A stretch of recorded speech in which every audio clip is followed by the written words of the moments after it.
Предлог кварталниот извештај и извршувањето на буџетот на општина Кавадарци втор квартал и предлог одлуката за изменување и дополнување на буџетот на општина Кавадарци за 2018 година како најважни документи за актуелниот совет на општина Кавадарци за овој период од годината беа едногласно усвоени од сите советници.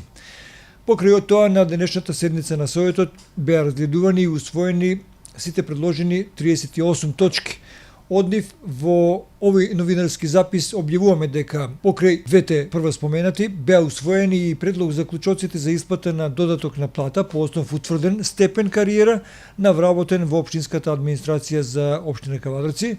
потоа предлог програмата за изменување и дополнување на програмата за уредување на градежно земјиште на просторот на општина Кавадарци за тековната година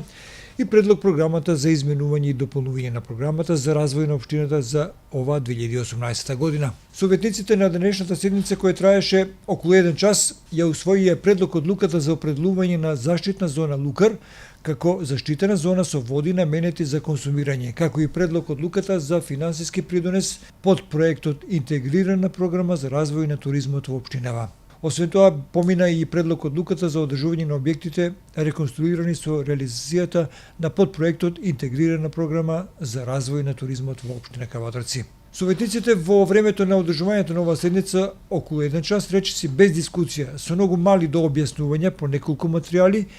ги изгласа и предлог одлуката за давање на согласност за заклучување на судска спогодба за реализирање на меѓусебни односи во врска со судскиот предмет, предлог одлуката за потребата од донесување на нова урбанистичка планска документација за објекти надвор од планскиот пат и предлог одлука за давање на трајно користење без надомест недвижна ствар или канцеларија на јавната установа меѓуопштински центар за социјална работа Кавадарци, како и предлог одлука за примање на донација од ИГМ Трейд. На седницата исто така без дискусија помина и материјалите како што се предлог одлуката за примање на трајно користење на движни ствари од Влада на Република Македонија, неколку материјали од јавната општинска установа Детска градинка Рада Поцева, а исто така и повеќе точки посветени на деловното работење на јавното претпријатие Комуналец. Кога сме овде да споменеме дека на прашање на Божанка Минова, директорот Георги Попицов објасни дека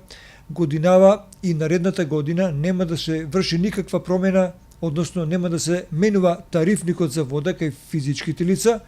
додека кај собирањето на одвод на урбани води ќе има минимална корекција ново 2019 година. Да напоменеме дека тарифирањето или промената на тарифите го врши посебна регулаторна комисија. На оваа седница денеска беа усвоени неколку важни документи како што се програмата и извештај за работа на ЈП Комуналец за изминатите 6 месеци и престојните 6, како и работата на малите хидроелектрични централи и неколку други одлуки на управниот одбор на ова јавно претпријатие. До крајот на оваа седница беа разгледани и усвоени повеќе барања на граѓани и правни лица,